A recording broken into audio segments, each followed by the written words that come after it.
Welcome to this video on auditing customer specific requirements with management.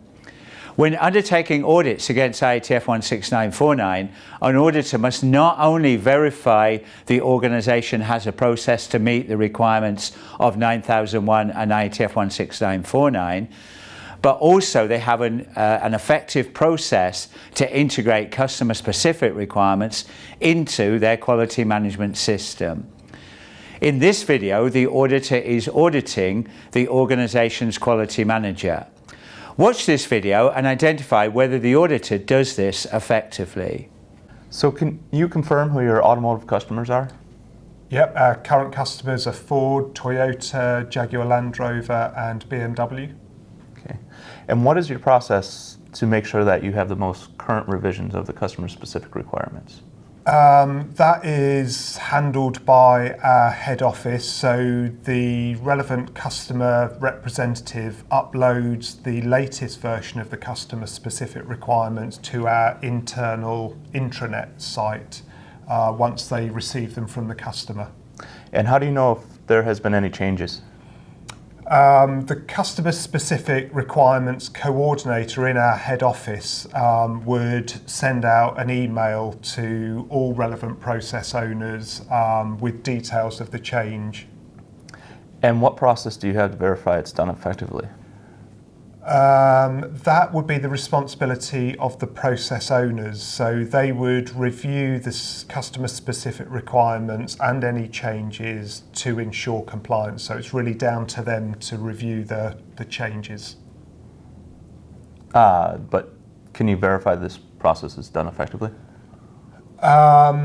We tend to rely on them, to be honest. We don't have a process to verify that. We trust our process owners to do this effectively. It's not something that we check during internal audits, for example.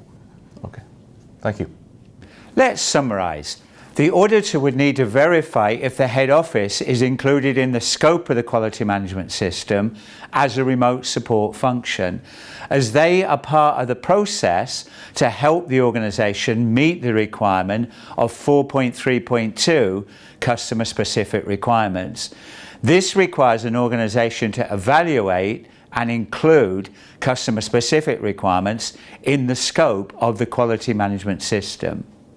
Auditors need to verify identification of customer specific requirements for all automotive customers, not only those who are IATF members.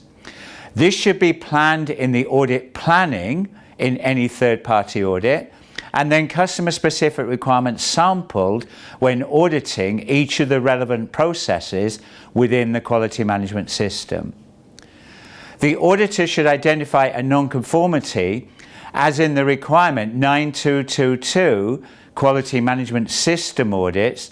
The requirement states, integrated with these audits, the organisation shall sample customer specific requirements for effective implementation. Also, the auditor should follow the audit trails to check the qualification of the internal auditors under the requirement 7.2.3 Internal Auditor Competency, which states under item B, understanding applicable customer specific requirements. And now let's reflect on the key learning points. Any remote support function must be included in the scope of any IATF 16949 certification. The process to identify, review and implement customer specific requirements must be audited to verify it's effective. Customer specific requirements must be sampled when auditing any QMS process, focusing on the customer specific requirements of IATF members.